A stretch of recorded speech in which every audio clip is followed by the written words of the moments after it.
Hi guys, it's Mariah. Welcome to Your Power channel. Today I wanted to discuss not resisting nature. I feel like so often as humans we make a decision to resist nature and we end up exhausting ourselves and wasting energy that we could have put in other areas. So for me, one thing that I struggled with for a really long time was accepting that people come and go out of my life. For me, as a child, when my father left, I was left with this idea that I somehow did something wrong to cause him to leave.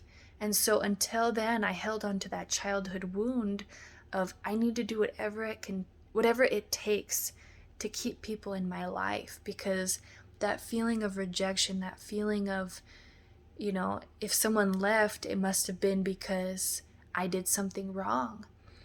And so holding on to that wound, it caused me to really struggle with that natural flow of people coming and going from our lives. As a believer in God, I believe that God brings people into our lives, sometimes forever, sometimes for just a season, sometimes for a day, just a meeting at the grocery store, sometimes for 5 years. And we never know really how things will play out. But we have to sort of trust this process of allowing things to move at a natural pace. When we come from a place of fear of rejection or fear of abandonment, we're really putting out to people that we can't handle the natural way of life, of that sometimes our time with a certain being is done. Maybe you were friends for 2 years, but your lives no longer, connect anymore, correspond. I know when I became a mother, that really changed a lot of things for me. And so every change in your life is also going to cause you to shift the people that you have in your life. And so when we do this, when we try to kind of manipulate life and hold on to people when it's no longer their time to be with us, then we're fighting against nature. We're fighting against this natural flow of water or a river, of things coming and things going. Just a calm pace. Nature doesn't worry. Nature doesn't get depressed. Nature doesn't have anxiety. Nature doesn't worry about tomorrow. Nature is present. And when a stick flows down a river, it doesn't know where it's going to go. It doesn't know if it's going to go left or right. It doesn't know what it's going to encounter as it goes down that path, that river path. It doesn't know what kind of obstacles it may hit, but it flows down its natural stream. And if we're wise, we'll trust the process and pick up the lessons of life that river gives us as we move along in this river of life.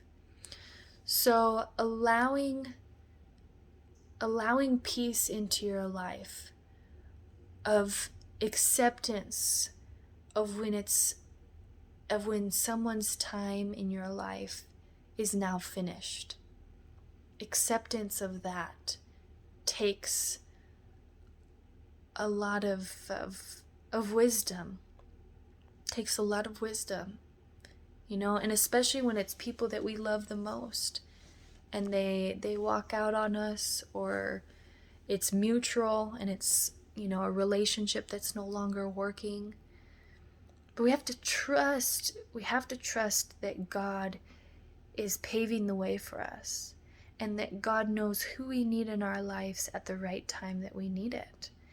And it only causes us pain when we resist the flow of water, of trying to hold on desperately to someone who's ready to leave, of holding on to someone desperately, of when it's that person's time to no longer be in your lives.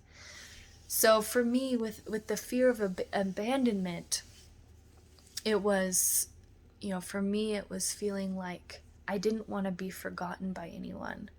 So the people pleaser in me would try to do whatever I could to keep someone around. So if I'm nice enough, maybe this person will stay. If I'm nice enough, maybe if I say yes, even though I really want to say no, just because I fear that this person will no longer want to be in my life. If I don't say yes, if I don't go to that birthday party, if I miss out on those dinner events, maybe this person won't be there for me anymore. But you have to choose yourself first. You have to choose your yes for yourself, at the cost of saying no to them. Because you're costing yourself so much more when you lie to yourself to please others. Because at the end of the day, you're going to go home and it's going to be hard to look in the mirror because you knew that you put that person's happiness over your own. And the most important thing is to get honest with yourself and ask yourself, really, is this person's happiness really more worthy than mine? So if I'm so fearful that if I don't please this person, they're going to leave me, is that me really trusting the river of life? Trusting myself to make the right decisions for myself, to put my happiness first. Trust that God is guiding your way, guiding your path, and will take you along the people that you need to meet. And when that person's clocked their time in your life, love them, send blessings and prayers on their way, whether they were an enemy or a friend, an enemy or an ally.